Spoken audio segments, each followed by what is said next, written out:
Iran's Joint Military Command warned that vessels transiting the Strait of Hormuz must use its approved routes or face a forceful response. European Commission President Ursula von der Leyen announced the EU's widespread support for Armenia during her visit to Yerevan. The European Court of Justice upheld Google's €4.1 billion fine over alleged anti-competitive practices related to its Android system. Iran's Joint Military Command warned Thursday that vessels transiting the Strait of Hormuz must use its approved routes or face a forceful response, further ratcheting up tensions over the waterway crucial to international trade.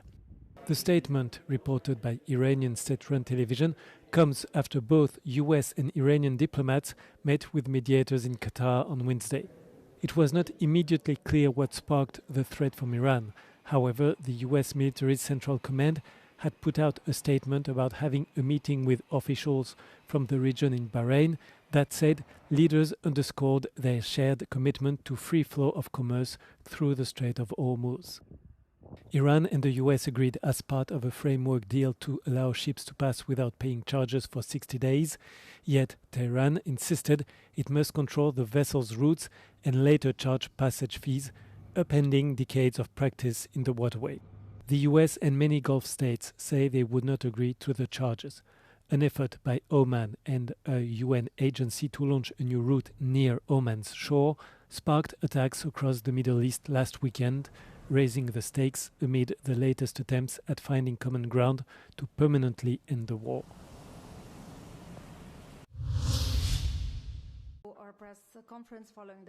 EU Foreign Policy Chief Kaja Kallas announced that new sanctions targeting Russia's military-industrial complex will be presented on Thursday after Russian forces launched massive overnight strikes on Kiev, killing at least 20 people and wounding dozens. Today, I will propose to sanction more entities supporting Russia's military-industrial complex in response to the strikes, Kallas wrote on X.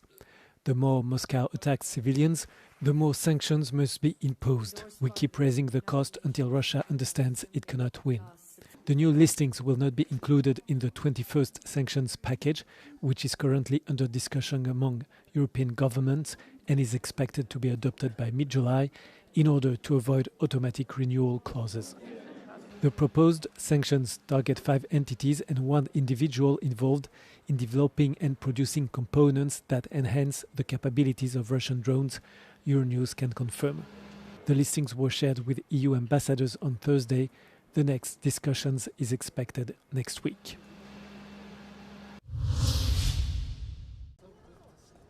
European Commission President Ursula von der Leyen announced the EU's widespread support for Armenia during her visit to Yerevan on Thursday. In a strategic tour of the South Caucasus, she unveiled a series of rare economic measures to help the country withstand growing Russian pressure stemming from its cautious pro-West pivot. I know Armenia is still facing significant economic pressure from Russia. Nothing short of economic coercion, actually. But rest assured, when pressure mounts on our partners, the European Union steps up. And I have some announcements here too. First, you will soon receive an additional 18 million euros to help strengthen and diversify your trade. The measures would allow Armenia to redirect nearly 80% of Armenian exports to the EU, making them tariff-free. Մյուս կողմից մենք ինչպես հայտարարել ենք, մենք խնդիր երբեք չենք դրել, չունենք եւ չենք դնի ճգնաժամ ստեղծել Հայաստանի Հանրապետության եւ Ռուսաստանի Դաշնության հարաբերություններում։ Մենք գործում ենք մեր երկրի շահերի շրջանակներում եւ բնականաբար մենք ոչ մի միջազգային մեր գործընկերոջ շահերը չենք արհամարում, բայց մյուս կողմից որևէ այլ գործընկերոջ շահերը չենք կարող ավելի բարձր դասել, քան Հայաստանի Հանրապետության շահերը եւ սա կարծում եմ տրամաբանական է ցանկացած երկրի համար։ Pashinyan announced during the visit that Armenia aims to obtain visa liberalization with the EU by 2029, depending on the country's pace of reforms. The European Court of Justice on Thursday upheld Google's record €4.1 billion fine over alleged anti-competitive practices related to the company's Android operating system. The European Commission hit the US tech giant with a penalty in 2018, alleging that the firm had abused its dominant market position, particularly by using pre-installation agreements with phone makers to give an unfair advantage to its search engine and Chrome browser. An initial fine of 4.3 billion euros was imposed, but the EU's General Court reduced this to 4.1 billion euros in 2022. Google CEO Sundar Pichai has argued that the Android system has created more choice, not less. In 2025, the Commission also slapped Google with a 2.95 billion euros fine over alleged breaches of antitrust practices. It said the company had distorted competition in the advertising technology industry, favoring its own online display advertising technology services to the detriment of competing providers of advertising technology services, advertisers, and online publishers.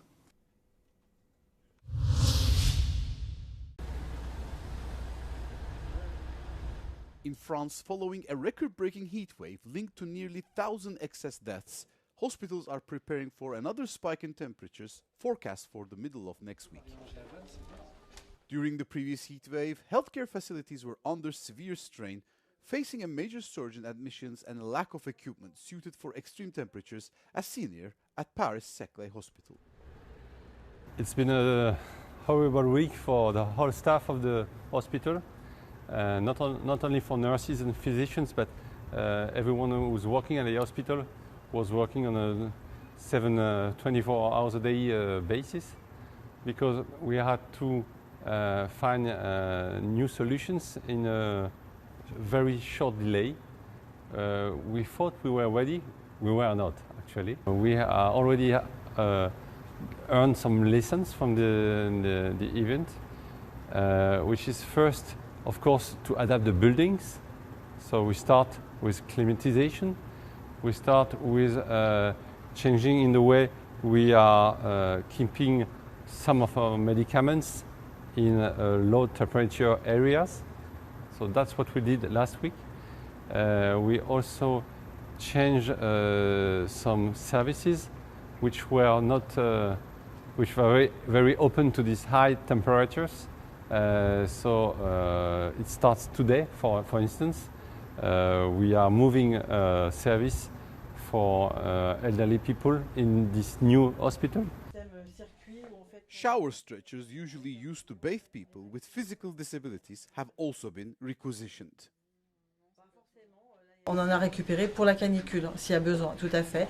Comme la baignoire on a récupéré aussi pour le SMUR, on met des glaçons dedans, d'accord, on met le patient dedans qui est en hyperthermie.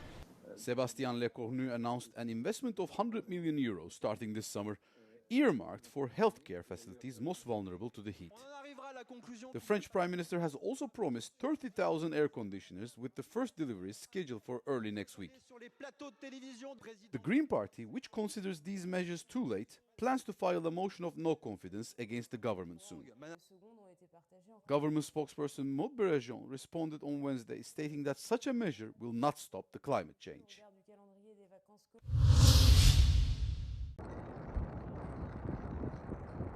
The EU's share of electricity generated from renewables keeps growing. In the first quarter of 2026, it reached 45.5% of the total electricity generated, new Eurostat data reveals. Wind led the way, covering 44.9% of the total renewable electricity, followed by hydropower at 28% and solar at 17.3%. The remainder came from combustible renewable fuels, geothermal and other energy sources. Denmark leads with the highest share of electricity from renewable sources in the EU at 90%, mostly wind power.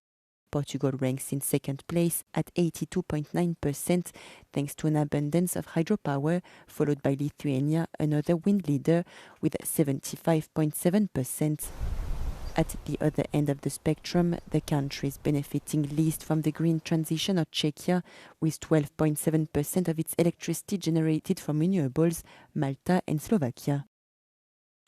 Investment in renewables is helping to slash greenhouse gas emissions and reduce energy bills at a time when gas prices are at an all-time high. The EU saved more than 50 billion euros in 2025 by decreasing fossil fuel imports, according to the International Energy Agency.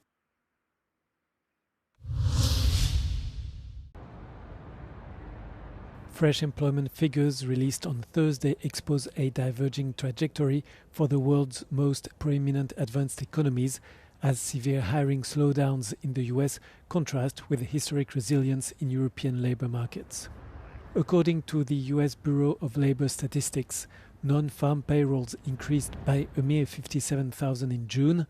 This figure drastically missed market expectations, which had anticipated an addition of 113,000 jobs, and it marks a steep decline from the 172,000 positions created in the previous month.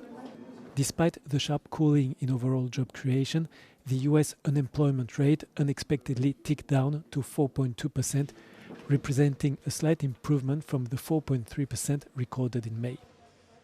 Across the Atlantic, the European employment landscape continues to demonstrate remarkable steadfastness. According to data published by Eurostat, the Eurozone unemployment rate remained stable at 6.2% in May, holding firm at a record low for the currency bloc. This figure perfectly aligns with market projections and underscores the enduring tightness of the European job market, even as broader economic uncertainties linger across the continent.